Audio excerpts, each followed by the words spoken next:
Welcome to this course sales tutorial. I'm going to show you today how to navigate around the course date list.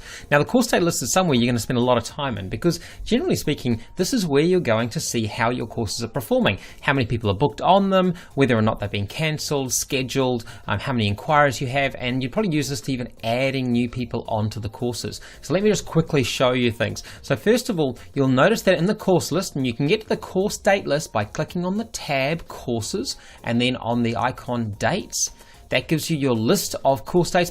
Automatically it's going to show you your schedule date, but you can see all of the courses if you want just by removing the status selection, so filtering basically by none of them, and then filtering there, and you'll see all of the cancelled, scheduled and completed courses. So you can see here we've got courses within a particular week, then we have the course category, then we have the location of the course. Now this first course, it says it's been completed. The next one says it's been scheduled. So that's the first information contained in the first column when the course is starting. That's the course start date. Then you've got the provider, that is the Financial Training Academy in this case, and the location, rather the venue name. Venue name is listed there as well.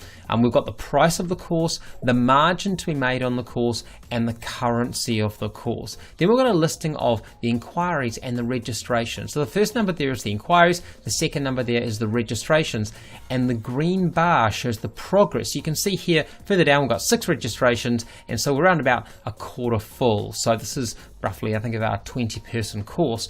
Then down below you've got 7 people registered on this course, and it's almost full, so it must be about 8 people I suspect on this course. And down the bottom there's 8 people, and it's completely full, and it's showing the bar as being red. And you also notice that course has been cancelled, which are the details on the left hand side there. Now each of these icons you can see to the right of the particular course date you're looking at gives you different information. So in this case it's view the course date. So if I click on this icon, we'll view the course date, and that gives us the information about the course date that you might expect. The next icon in that list is to edit the course date. Now not everyone will have access to all of these icons. It depends on the permissions that you have in the role that you've been given. So if I click on that, we'll then be able to edit that course date. So you can see there we can edit the details, edit the pricing, etc.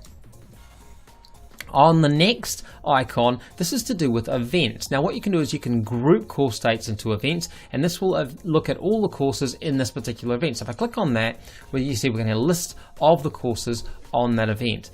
Okay, so if we have a look here, there we go. We can see there are 2 courses. So I changed the status and showed there's 2 courses on this event. There's one that's been cancelled and one that's been scheduled. So we'll go back to the course dates. And then we'll look for this course here. So we've looked at the events. We'll also look at the map for the course date. Now this will only come up if you have the longitude and latitude details defined in the venue. So let's have a look by clicking on there. Here we go. We go to the Marriott, which is in Brisbane, and there's the details there. So it's opened up another tab to show us the map of where the course will be held. You can add a document to a course as well. So clicking on here will bring up the normal process of selecting a contact or adding a new contact by selecting the document type and entering the details in. In addition to that, we've got the view documents for that particular course. If I click on this icon, you'll see I get a list of documents that all relate to this particular course.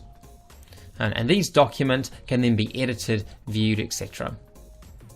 You'll notice actually we've got a list of 2 lots of documents. Now the reason why I've got this 2 lots is because the other documents are from the other course date related to the event. So you actually get to see the documents from both the course dates related to the event on the one screen.